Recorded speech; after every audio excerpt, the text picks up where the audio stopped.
ನನ್ನ ಗಮನದಲ್ಲಿ ನಮ್ಮ ಅಭಿವೃದ್ಧಿಯೇ ನಮ್ಮ ತಂದೆ ತಾಯಿ. ಅಭಿವೃದ್ಧಿ ಮಾಡೋದ್ರಿಂದನೇ ನಿಮ್ಮೆಲ್ಲರ ಬದುಕು. ಸೊ ಗ್ಯಾರಂಟಿಯೇ ನಮ್ಮ ಬಂಧು ಬಳಗ. ಹಂಗೆ ಇವತ್ತು ನಾವು ಕೊಟ್ಟ ಮಾತನ್ನ ತಪ್ಪದೆ ಇವತ್ತು ನಿಮ್ಮ ಬದುಕನ್ನ ಬದಲಾವಣೆ ಮಾಡಲಿಕ್ಕೆ ಇಲ್ಲಿ ಕಾರ್ಯಕ್ರಮ ಇದೆಲ್ಲ ಸಾತ್ತೂರಲ್ಲಿ ಮಡಗಬಹುದಾಯ್ತು. ಈ ಸಾತ್ತೂರಲ್ಲಿ ಮಡಗೋದ್ರಿಂದ ಏನು ಪ್ರಯೋಜನ ಆಗುದಿಲ್ಲ.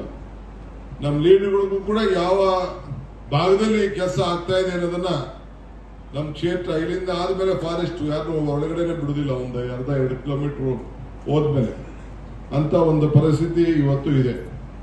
ಸೊ ಇವತ್ತು ತಮ್ಗೆ ನಾನು ಹೇಳೋದಿಷ್ಟೇ, ಈ ಕ್ಷೇತ್ರದ ಮಹಾಜನತೆಗೆ ಈಗ ಮುಂದಕ್ಕೆ ಏನೇನೋ ಕೆಲವೆಲ್ಲ ಪೆಂಡಿಂಗ್ ಇತ್ತು ಅವೆಲ್ಲ ಪಟ್ಟಿ ಮಾಡ್ತಾ ಇದ್ದೇನೆ. ಈಗಾಗಲೇ ಸುಮಾರು 250ಕ್ಕೂ ಹೆಚ್ಚು ಕೋಟಿ ರೂಪಾಯಿ ಕೆಲಸವನ್ನ ನಮ್ಮ ನೀರಾವರಿ ಇಲಾಖೆಲೆ ನಮ್ಮ ಕ್ಷೇತ್ರಕ್ಕೆ ಈಗಾಗಲೇ ನಮ್ಮ ನೀರಾವರಿ ಇಲಾಖೆಯಲ್ಲಿ ಕೆಲಸವನ್ನ ಸೇರಿಸಿದ್ದೇನೆ.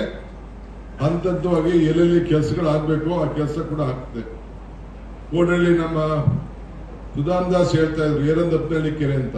ಚಿಂತೆ ಮಾಡೋದು ಬೇಡ, ಎಲ್ಲಾ ಕೆರೆಗಳು ಕೂಡ ನಮ್ಮ ಈ ಒಂದು ಅಧಿಕಾರ ಅವಧಿಯಲ್ಲೇ ಈ ತಾಲೂಕಿನಲ್ಲಿ ಎಲ್ಲೆಂದಲ್ಲಿ ನೀರು ತರಲಿಕ್ಕೆ ಸಾಧ್ಯ ಆ ಎಲ್ಲ ಕೆಲಸವನ್ನ ಮಾಡಲಿಕ್ಕೆ ಈಗಾಗಲೇ DK ಸುರೇಶ್ ಅವರು ಅಧಿಕಾರಿಗಳ ಜೊತೆ ಚರ್ಚೆ ಮಾಡಿ ಅದೆಲ್ಲ ಪೂರ್ವ ಸಿದ್ಧತೆಯನ್ನು ಕೂಡ ಈಗಾಗಲೇ ತಯಾರನ್ನ ಮಾಡಿಸ್ತಾ ಇದ್ದಾರೆ.